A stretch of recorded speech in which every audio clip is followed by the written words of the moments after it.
ஸ்ரீ குருப்யோ நமக. ஹரஹர சங்கர ஜெய ஜெய சங்கர. தெய்வத்தின் குரல் முதல் பகுதி. கண்டமும் அகண்டமும். ஒரே ஒரு சூரியன்தான் உள்ளது. கையிலே கொஞ்சம் ஜலத்தை எடுத்து கொண்டு நல்ல வழுவழுப்பான தரையில் அதை தெளித்தால் ஒவ்வொரு முத்து ஜலத்திலும் பிரதிரூபமாக ஒரு சூரியன் தெரிகிறது.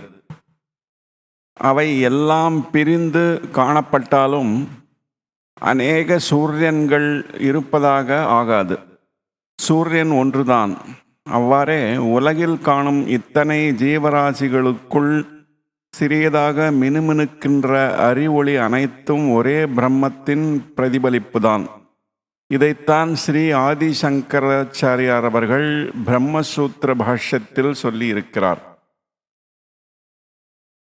எல்லாவற்றுக்கும் மூலமாக இருக்கும் அகண்டமான ஒரே சக்தி எதுவோ, அறிவு எதுவோ, அந்த எல்லை கடந்த சக்திதான், அறிவுதான் நம்மிடத்தில் ஓர் எல்லைக்குள் பிரிந்து கண்டம் கண்டமாக தோன்றுகிறது. அந்த ஒரே வஸ்துதான் வேதத்தின் அந்தத்தில் இருக்கும்படியான தத் அது என்பது. தத் என்றால் தூரத்தில் எல்லாவற்றுக்கும் மேலே இருக்கிறது என்று அர்த்தம். நாம் இப்போதிருக்கும் நிலையில் அது தூரத்தில் இருப்பதாக தோன்றினாலும் உண்மையில் தூரத்தில் கிட்டத்தில் எல்லாமுமாய் இருப்பது அதுதான். அது நீயேதான். தத்துவம் என்கிறது வேதம். எல்லாவற்றுக்கும் மூலமாக இருக்கும் அகண்டமான ஒரே சக்தி எதுவோ, அறிவு எதுவோ, அந்த எல்லை கடந்த சக்திதான், அறிவுதான் நம்மிடத்தில் ஓர் எல்லைக்குள் பிரிந்து கண்டம் கண்டமாக தோன்றுகிறது. அந்த ஒரே வஸ்துதான் வேதத்தின் அந்தத்தில் இருக்கும்படியான தத் அது என்பது. தத் என்றால் தூரத்தில் எல்லாவற்றிற்கும் மேல் இருக்கிறது என்று அர்த்தம். நாம் இப்போதிருக்கும் நிலையில் அது தூரத்தில் இருப்பதாக தோன்றினாலும் உண்மையில் தூரத்தில் கிட்டத்தில் எல்லாமுமாய் இருப்பது அதுதான். அது நீயேதான். தத்துவம் என்கிறது வேதம். இப்படி நான் சொல்லுகிற க்ஷணகாலம் நமக்கு எல்லாம் புரிந்துவிட்டது போல் இருக்கிறது. இந்த ஒரு க்ஷணத்தில் எப்படி இருக்கிறோமோ அப்படியே எப்போதும் இருந்தால் துக்கம் இல்லை. ஆனால் அடுத்த க்ஷணமே நமக்கு இந்த சத்தியமான பார்வை போய்விடுகிறது. நாம் பலவிதமான பொய்களாலேயே கஷ்டங்களுக்கு உள்ளாகிறோம். பொய்யினால் பெரும் ஆனந்தமும் விரைவில் பொய்யாகிவிடும். உண்மையில் எப்போதும் ஆனந்தமாக இருப்பதற்கு எப்போதும் உண்மையாக இருக்கிறவனை பிடித்து கொண்டிருக்க வேண்டும்.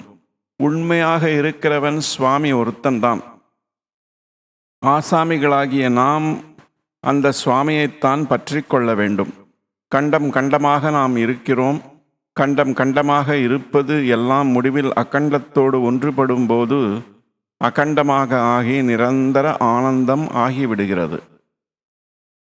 அகண்டமாக இருப்பவன் ஒருவன்தான் இருப்பு. கண்டமாக இருப்பது வெறும் நினைவுதான். நினைவு, கனவு எல்லாம் சாஸ்வத உண்மை அல்ல. அகண்டமாக இருக்கிற பரமாத்மாவை கண்டம் கண்டமாக உருவமும் குணமும் உள்ளவனாக தியானம் பண்ணி கடைசி நிலையாக நிர்குண தியானம் செய்ய ஆரம்பித்தால் சண்டை பூசல் ஒன்றுமே வராது.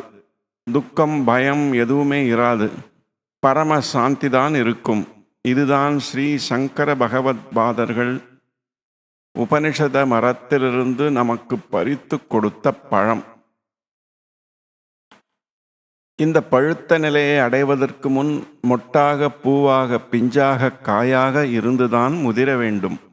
பழுக்கும் நிலை வரைக்கும் பொறுமையாகத்தான் இருக்க வேண்டும். காயாக இருக்கும் போதே பழமாவதற்கு அவசரம் காட்டி வெம்பி விழுந்து விட்டால் பயனில்லை. வெம்பி விழுந்துடுமோ என்று ராமலிங்கர் சொல்லுகிறார். நமக்கும் அந்த கவலை இருக்க வேண்டும். கனிந்த பழம் ஆகும் வரையில் பூஜை, ஜபம், தபம் எல்லாம் இருக்க வேண்டும். வேதத்தின் அந்தத்தில் இருக்கும்படியாக தத்துவம் என்கிற உண்மை நிலைக்கு நாம் வரும் வரையில் அவை வேண்டும். அப்போதுதான் வெம்பாது பழுக்கும். கடைசியில் அந்த தத்துவம் மூலம் எங்கே இருக்கிறது? தன்னிடத்திலேயே தான் இருக்கிறது. எந்த அறிவு தத்துவத்தை ஆராய்கிறதோ அந்த அறிவுக்குள்ளேயே இருக்கிறது என்பதை அனுபவத்தில் உணரலாம். இத்துடன் இந்த அத்தியாயம் நிறைவு பெறுகிறது. ஓம் சாந்தி சாந்தி சாந்தி.